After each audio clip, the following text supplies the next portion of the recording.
দেখো ভাই, জীবনে আজ পর্যন্ত কোনো মেয়ের সঙ্গে রিলেশন করে নাই। আরে আমি এখানে মেয়ের কথা বলছি কেন? রিলেশন তো মেয়ের সঙ্গেই করে, তাই না? ছেলের সঙ্গে তো আর রিলেশন করা পসিবল না। আচ্ছা বাদ দাও ওইসব ভাই। জীবনে রিলেশন করা নেই এমন ছেলে পাওয়া আর রাতের মধ্যে সূর্য দেখতে যাওয়া সেম টু সেম। কিন্তু তারপরও ভাই কিছু কিছু পোলাপান আছে যারা রিলেশন তো দূরের কথা, কোনো মেয়ের নাম পর্যন্ত শুনতে পারে না। তাদের কথা হচ্ছে যে ওইসব কুত্তা পালার থেকে ছাগল পালা অনেক লাভজনক, বছর শেষে অন্তত কিছু টাকা তো লাভ হয়। আর মেয়েটে জীবনে রাখলে ভাই আমও থাকবে না, সালাও থাকবে না। দিন শেষে দেখবা হাতে থালা নিয়ে ওই গাজীপুর চৌরাস্তায় দাঁড়াইতে হবে, আর কি কিছুই করার নাই। আর কিছু কিছু ছেলে আছে যাদের দ্বারা প্রেম তো দূরের কথা ভাই, মেয়ের সঙ্গে কথা বলারও সাহস থাকে না তাদের। যদি বলো বন্ধু তুই খালি ডাইরেক্ট সামনে গা যাবি আর গিয়েই বলে দিবি আমি তোমাকে ভালোবাসি, আমি তোমাকে বিয়ে করতে চাই, আমি তোমার সঙ্গে রিলেশন করতে চাই। কিন্তু গাইস এরা কি করে জানো? সামনে যাও তো দূরের কথা, ওই মেয়ে যদি ওর দিকে একবার লুক দিছে ভাই, ওর নাকি বুকে ধরপড়ানি শুরু হয়ে গেছে। এরা কোনোদিন কোনো মেয়ের সঙ্গে কথা বলা তো দূরের কথা, কোনো মেয়ের পাশ দিয়েও হেঁটে যায় নাকি আমি বুঝতে পারছি না। এদের ভালো ছেলে বলবো নাকি ভীতু ছেলে বলবো? আচ্ছা ভাই অনেক হয়েছে, অন্যের কথা না হয় আর নাই বলি, নিজের সম্পর্কে এখন কিছু বলি। আমার সেই 2 বছর আগে একটা রিলেশন হয়, সেই 2 বছর মানে ভাবা যায় এখনকার রিলেশন, তাও আবার 2 বছর।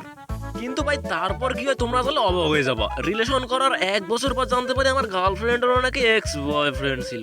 চিন্তা করা যায় ভাই, আমি অবাক হয়েছি। আমার গার্লফ্রেন্ড আমাকে সে সম্পর্কে কিছুই বলে নাই। আমি জানতে চেয়েছিলাম, বলে সে আরে না কখনোই না, জীবনেও না, ছিলই না, ইত্যাদি ইত্যাদি। কিন্তু যখন জানতে পারলাম তারপর নিজেকে আর আটকাতে পারি নাই। অনেক অনেক অনেক পরিমাণে কষ্ট পাইছি ভাই। তবে একদিক দিয়ে ভালো অপশন ছিল আমার কাছে, আগে যেহেতু ছিল তার মানে এক্স, বর্তমানে তো নেই, তাই না?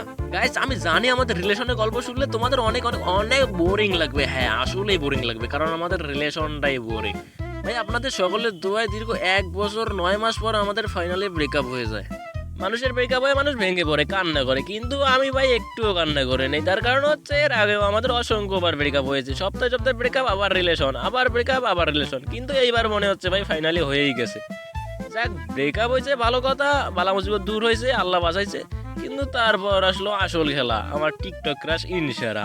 হ্যাঁ ইনসারা, যার বাসায় কোন জায়গায় থাকে, কই বিয়ে হয়েছে কি না তার সম্পর্কে আমি কিচ্ছুই জানি না।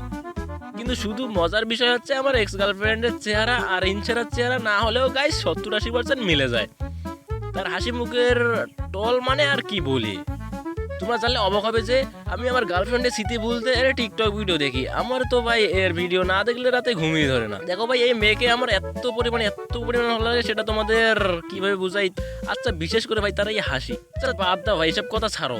আর তোমার কাছে আমি একটাই জানতে চাই ভাই, তুমি কি রিলেশন করো? আর কতদিন হলো তোমার রিলেশনের, নাকি আমার মতো আবার গেছে?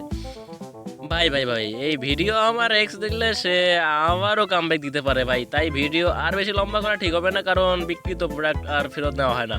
না মানে মন থেকে উঠে গেছে ভাই। আল্লাহ হাফেজ, দেখা হচ্ছে পরবর্তী কোনো ভিডিওতে। ততদিন পর্যন্ত ভালো থাকো, সুস্থ থাকো আর গার্লফ্রেন্ডের খেয়াল রাখো।